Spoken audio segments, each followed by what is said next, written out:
Bem, eu tenho uma trajetória aqui no Instituto desde a minha formação. Depois, como professor, eu resolvi fazer uma área que não era muito tradicional no Instituto, que é a parte de física atômica e molecular. E ao longo dos anos eu também me interessei pela aplicação da ótica, porque quando a gente estuda átomos e moléculas, a gente usa a luz, né?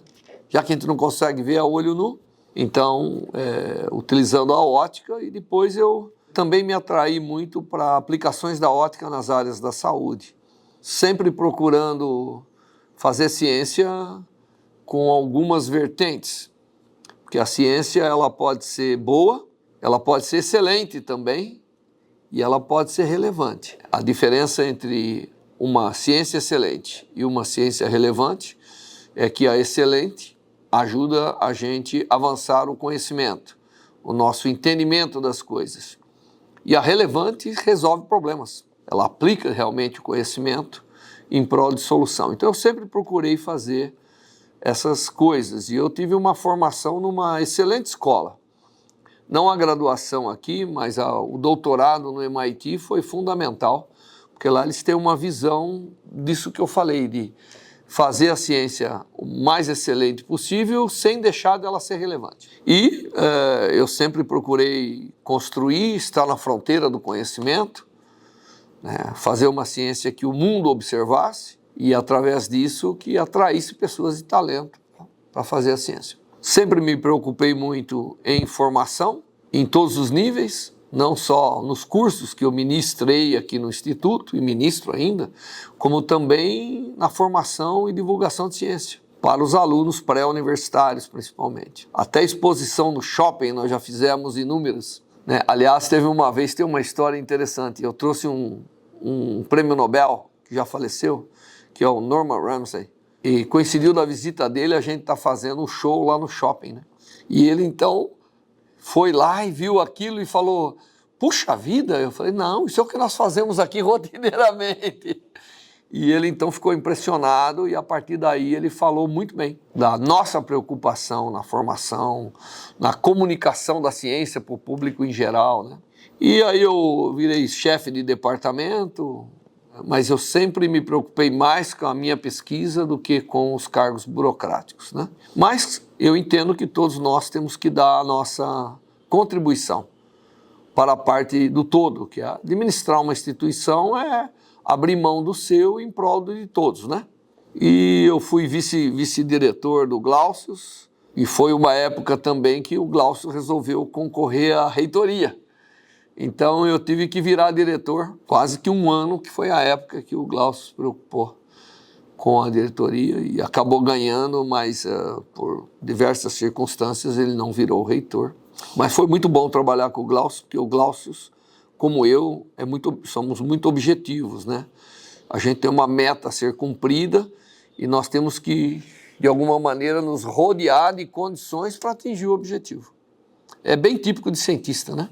Você tem que agradar todo mundo cumprindo o seu dever, né? Não agradar todo mundo deixando de cumprir as suas obrigações. Então, trabalhar com o Glaucius foi sempre uma coisa muito prazerosa.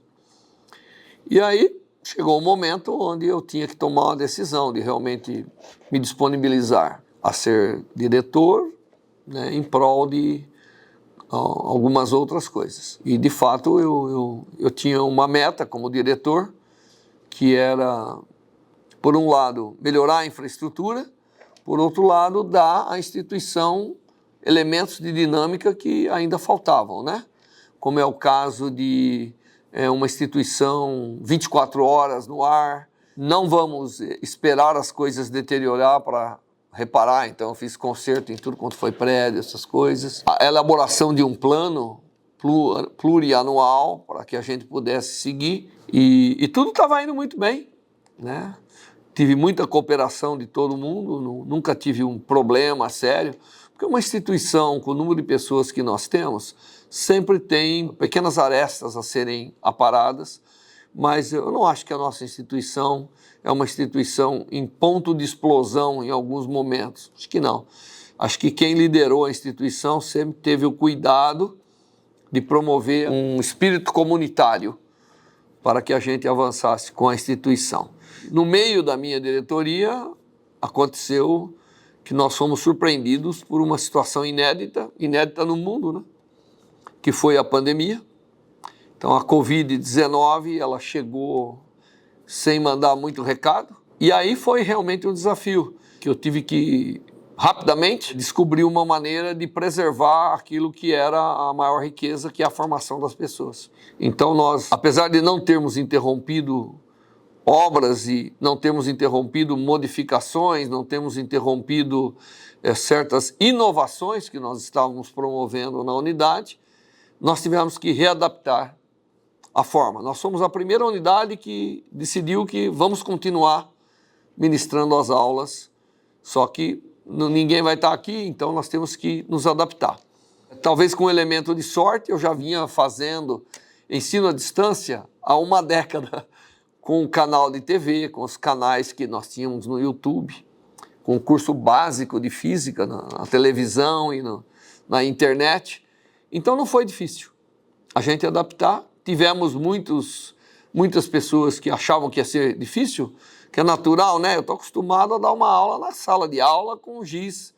De repente eu tenho que enfrentar uma câmera sem ver quem está do outro lado.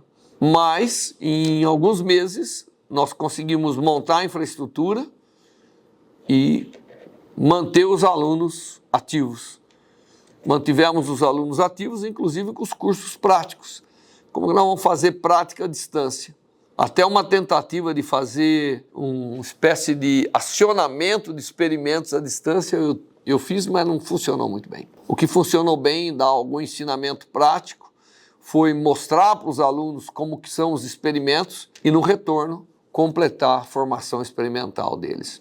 Mas eu fiquei meio cansado. Acho que foi uma época que eu não fiquei frustrado, mas fiquei cansado porque tive que fazer opções que não estavam no planejamento original, né? Então foi uma viagem que teve que mudar o seu destino. Inicialmente nós queríamos investir na licenciatura, investir no bacharelado, para torná-lo ainda mais competitivo, mais internacional. E de repente a gente se vê com um problema mundial que tudo isso tem que ser modificado.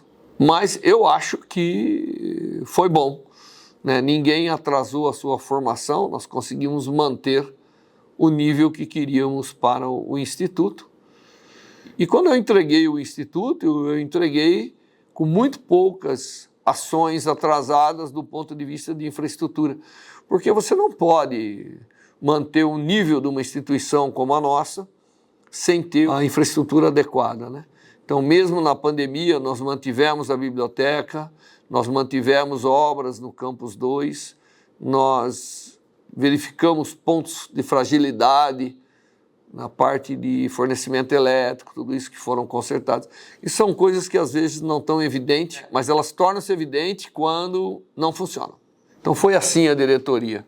E aí eu voltei a ser um pesquisador com metas diferentes a partir desse ponto.